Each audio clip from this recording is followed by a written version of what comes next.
आज आम्ही मसाला पाव बनवणार आहे.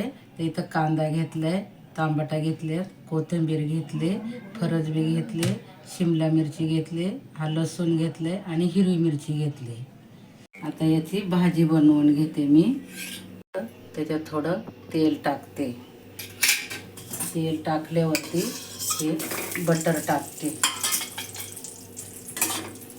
बटर चांगलं हलवून घ्यायचं. चांगलं त्याच्यानंतर कांदा टाकायचा. कांदा चांगला करपून घ्यायचा. लसूण टाकते मी. लसूण चांगला हलवून घ्यायचा. त्याच्यानंतर टमाटा टाकायचे. टमाटा चांगली हलवून घ्यायचे.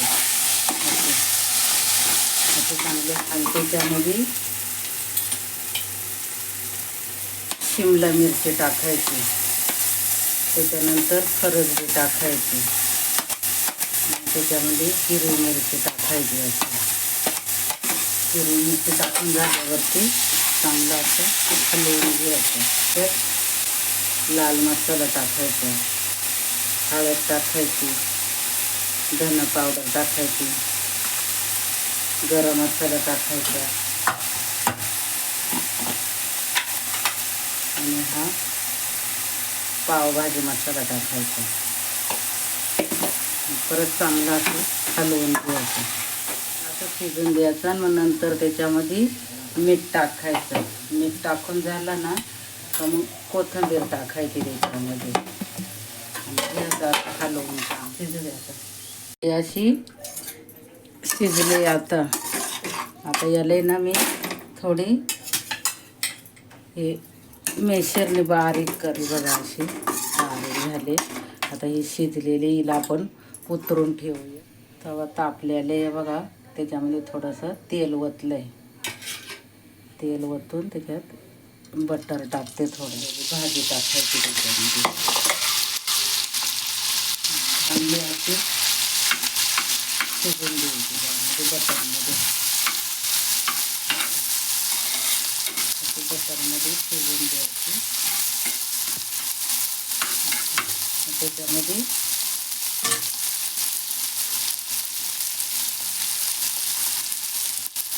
असे पाव हे करायचे. भाजीला पाव लावायचे.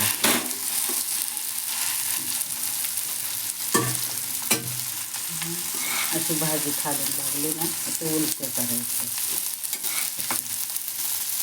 अशी भाजी लावून घ्यायची. त्याच्यावरती अशी भाजी लावून घेतली का परत त्याच्यावरती उलटं करायचं. असं उलटं करायचं आणि मग त्याच्यावरती थोडीशी कोथिंबीर टाकायची अशी आणि थोडं चीज किसायचं. असं चीज किसायचं.